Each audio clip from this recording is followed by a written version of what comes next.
कार्तिक मास की कहानी। आओ ये अष्टमी व्रत कथा। कथा के अनुसार एक शाहूकार के 7 बेटे और 7 बहुएं और एक बेटी भी थी। बेटी दीपावली पर अपने मायके आई हुई थी। दीपावली पर्व की तैयारियां में लगी।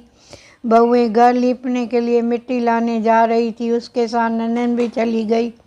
वहाँ मिट्टी काट कर रही थी। शाहूकार की बेटी की खुरपी से वहाँ अपने बच्चों के साथ रह रही साई के बेटे की ऊपर पड़ी, जिससे स्याऊ का एक बेटे की मौत हो गई। इस बात की क्रोधित होकर स्याऊ ने शाहूकार के बेटी से कहा, मैं तुम्हारी कोख बांधूंगी। स्याऊ को इस बात सुनकर शाहूकार की बेटी ने अपने 7 भाभियों से विनती की कि वे उसके बदले अपनी कोख बंधवा ले। जिनमें से सबसे छोटी भाभी ने ननद के बदले अपनी कोख बंधवा ली।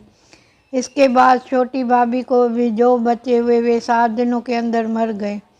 7 पुत्रों को इस प्रकार मृत्यु होने के बाद उस पंडित को बुलाकर उसका कारण पूछा। पंडित ने सुरई गाय की सेवा करने की सलाह दी। सुरई सेवा से प्रसन्न होती है, उसे स्याऊ के पास ले जाती है। रास्ते में थक जाने पर दोनों आराम करने लगते हैं। अचानक शाहूकार की छोटी बहू की नज़र एक और जाती है। वह देखती है कि एक सांप गरुड़ पंखनी के बच्चे को डसने जा रहा है और वह सांप को मार देती है। इतने में गरुड़ पंखनी आ जाती है और खून बिखरा देखकर उसे लगता है कि छोटी बहू ने उसके बच्चे को मार दिया है। इस पर वह छोटी बहू को चोंच मारना शुरू कर देती है। छोटी बहू वह इस पर कहती है कि उसने तो उसके बच्चे की जान बचाई है। गरुड़ पंखनी इस पर खुश होती है। सुरई सहित उसे स्याऊ के पास पहुंचा देती है।